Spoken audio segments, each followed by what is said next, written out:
लिख रहा हूँ मेरे अल्फाज, पाकिस्तान और ईरान को लड़वाने की कोशिश की जाएगी, फिर पाकिस्तान सऊदीया को लड़वाने की कोशिश की जाएगी, फिर पाकिस्तान और अफगानिस्तान को लड़वाने की पूरी हद्दुल वसा कोशिश की गई। आपके मीडिया पे बैठ के आप मुस्लिम ममालिक के खिलाफ बकवास कर लें, लोग कहेंगे बल्ले बल्ले बल्ले पाकिस्तान की सालमियत की बात हो रही है। ज़रा सा इंडिया, अमेरिका और इसराइल के खिलाफ बात करें ना तो कहेंगे हेट स्पीच फैला रहे हैं, या आप नफरत फैला रहे हैं। ये इस तरीके के यहूदियों की औलादें बैठी हुई हैं जो हमें आके रोक रही होती हैं। ये जो गोरे चले गए ना, ये अपने गुलाम उन कालों को छोड़ गए हमारे ऊपर।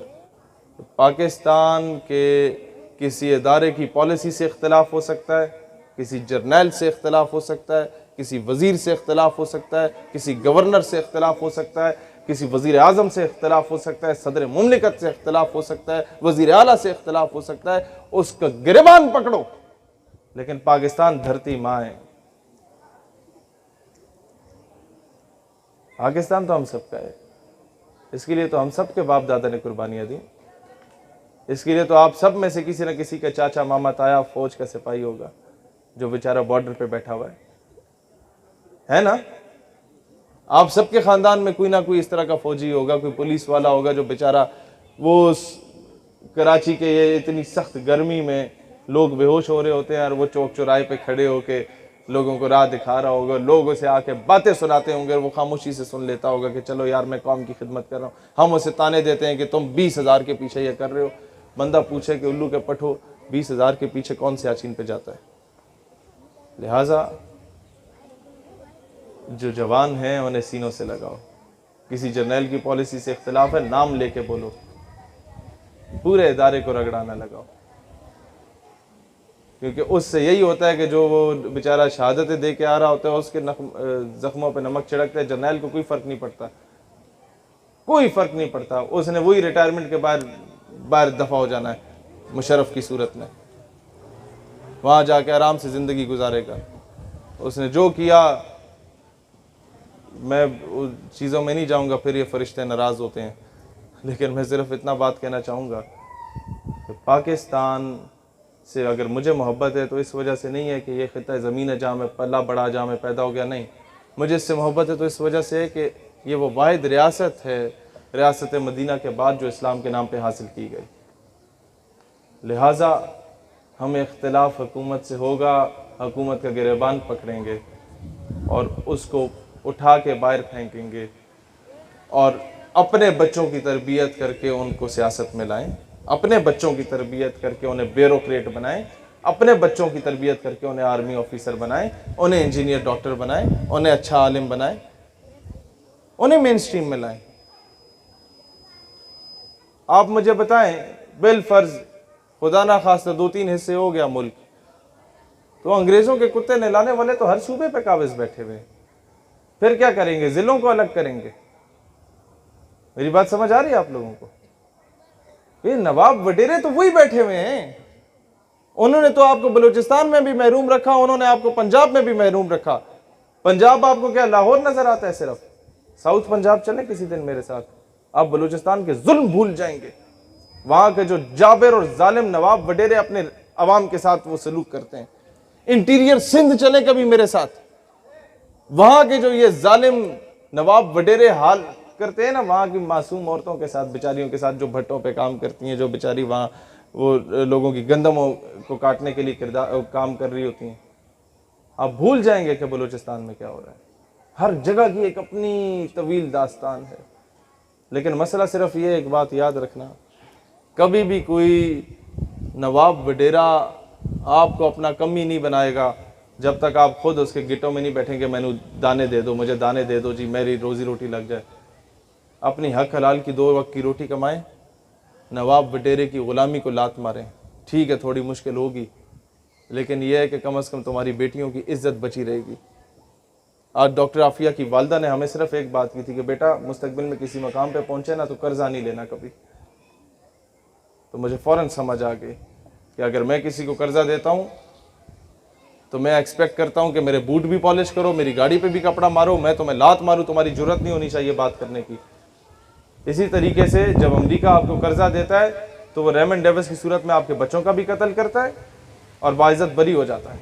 वो कर्नल जोसेफ की सूरत में आपके बच्चों को अपनी गाड़ी के नीचे कुचल देता है और बाइज्जत बाहर दफा हो जाता है। और वो आफिया सिद्दीकी की सूरत में आपकी बेटी को उठा के भी चला जाता है और आपकी जरूरत नहीं होती बात करने की। कर्जा इतनी बड़ी गंदी चीज़ है। तो मुल्क की सतह पे कर्जा ना लेना ये हम हुकूमत से इम्प्लीमेंट करवाएंगे, लेकिन ये नवाबों वडेरों की गुलामी से निकलना ये आप लोगों पर है। अपने MNA MP आए उन्हें को हमारी गली में नलका लगाओ, अगर वो आके लगा देता है और कहता है मुझे वोट दो, तो उससे सिर्फ ये बोलो भाई नलका लगे ना लगे हमें इससे गर्ज नहीं है, गली पक्की हो ना हो हमें इससे गर्ज नहीं है, हमें स्टाम्प पेपर पे लिख के दे दो कि तुम डॉक्टर आफिया सिद्दीकी को वापस लाओगे या नहीं लाओगे। मुझे बताया ना, कौम की इज्जत जो है, मैं आपसे बहुत सिंपल सी मिसाल देता हूँ। हमें आके उल्लू के पट्टे बताते हैं कि जी हमने आफिया सिद्दीकी बाहर दे दी तो हमने पैसे भी तो बड़े लिए, पाकिस्तान तरक्की भी तो किया, हमने बड़े मेगा प्रोजेक्ट्स किए। बंदा आपसे बोले जी अपनी बेटी मुझे दे दो, मैं उसके साथ जुल्म ज्यादती करूं और तुम्हें मैं 2 करोड़ दे दूं, तुम्हारे पास तो 2000 भी ना हो, और आप 2 करोड़ का बड़ा बंगला ले लें, गाड़ी ले लें, सारा कुछ कर लें, ऐशी करें, क्लब्स बार्स में जाएं, तो क्या दुनिया आपको इज्जतदार शहरी कहेगी? वो कहेंगे बेगैरत है, बेटी की दलाली कर रहा है। तो आज मुझे बताएं ना, पाकिस्तान अगर तरक्की कर भी ले अमेरिका से टक्के लेके, तो लोग तो हमें यही कहेंगे कि बेगैरत हो गए हो, बेटी की दलाली कर रहे हो आफिया सिद्दीकी को बेच के। अफसोस की बात यह है कि आपके कराची से उसको उठाया गया डॉक्टर आफिया सिद्दीकी को, लेकिन दुख इस बात का है कि कराची ने वो रिस्पांस नहीं दिया। रिस्पांस तो मुझे दुख है कि पाकिस्तान ने पूरे कोई नहीं दिया। उम्मत मुस्लिमा का मामला है। उनकी वालदा कहती हैं, मैं आखिरी बात करके इजाज़त चाहता हूँ, बारिश का भी वक्त है।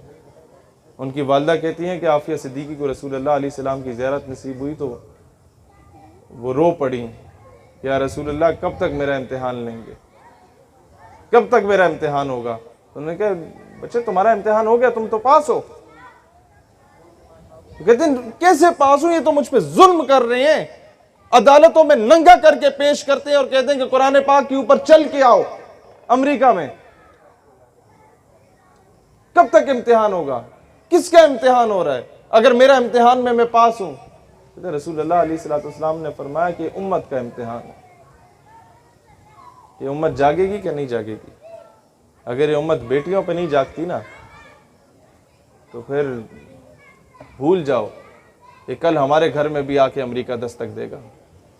ये जरा से पड़ोस में 4-5 किलोमीटर के फासले पे डॉक्टर आफिया सिद्दीकी का घर है, वहां तक दस्तक दे सकता है ना। हम कुछ भी नहीं, यहां भी दस्तक दे सकता है। आओ बेटियां पेश करो, क्या करोगे? बात वहीं पर आके खत्म होगी। हमीयत नाम था जिसका गई तैमूर के घर से, बात वहीं पर आके खत्म होगी कि बेच के हम कहेंगे मौलाना साहब दुआ कर दें कौम की बेटी वापस आ जाए। वजीर आजम भी दुआ कर रहा होगा, मैं भी दुआ कर रहा हूँ। बंदा कुर्सी है तुम्हारी, ये जनाजा तो नहीं है, कुछ कर नहीं सकते तो उतर क्यों नहीं जाते? अल्लाह वतन को जो मेरे लूट रहे हैं, ये कौम के गद्दार हैं, मर क्यों नहीं जाते? बंदा उनसे पूछे कि भाईजान अगर आप वजीर आजम हैं, ये तो वही बात हुई ना, बेच कर तलवारें खरीद लिए मुसल्ले हमने, बेटियां लुटती रहीं और हम दुआ करते रहे और कहते रहे कि जनाब वो अपने आप को बेहतर कर दो। या जाके हमें यही, ये जो दानियाल भाई बात बता रहे ना, मिर्ज़ा कादियानी का सबसे बड़ा एम एंड ऑब्जेक्टिव आगे ये था कि जिहाद की रूह को ख़त्म कर दो मुसलमानों के अंदर से, इन्हें बुज़दिल और बगैरत बना दो ताकि सल्तनत बरतानिया के खिलाफ ना उठे। 1857 की जंग आज़ादी के बाद मिर्ज़ा कादियानी को लॉन्च किया गया था, और उसी के पैरोकार जो कादियानी है या नहीं है, लेकिन उसके नजरिए पे चलने वाले, क्योंकि उसका नजरिया इम्पोज कर दिया गया हर जगह पे। लोग आ जाके, हम अगर आफिया सिद्दीकी साहिबा की बात करें ना कि उन्हें रिहाई दिलवाओ, लोग कहते हैं तुम्हारी दाढ़ी पूरी नहीं है, तुम जो हो बाशरा नहीं हो, तुम पहले खुद को बेहतर करो, अपना इखलाक बेहतर करो, फिर आफिया सिद्दीकी की बात करो। मैंने कहा भाईजान, आपकी बहन अगर कोई उठा के ले जाए तो पहले क्या 40 दिन तबलीगी दौरे पे जाएंगे, फिर जाके बहन को वापस लाएंगे? समझ रहे हैं इस बात को? लिहाजा हर बंदा, आप अगर आलिम हैं आप अपना रोल प्ले करें, आप अगर स्पोर्ट्समैन हैं आप अपना रोल प्ले करें, आप अगर लिखारी हैं अपना किरदार अदा करें, आप अगर किसी महकमे में आप अपना किरदार अदा करें, आउट ऑफ द वे जाके आपने अपना रोल प्ले करना हो, अपने मुल्क के लिए करें। जहाँ नज़र आ रहा हो कि कोई गद्दारी हो रही है तो खड़े हो जाए, नौकरियां ना बचाएं, कह देंगे जनाब हमारी बेल्ट ये हाजिर है, मुल्क की इज्जत को नहीं बेचेंगे, कह दें जी ये हमारे रैंक्स हाजिर हैं, बस मजीद कौम की बेटियां नहीं बेची।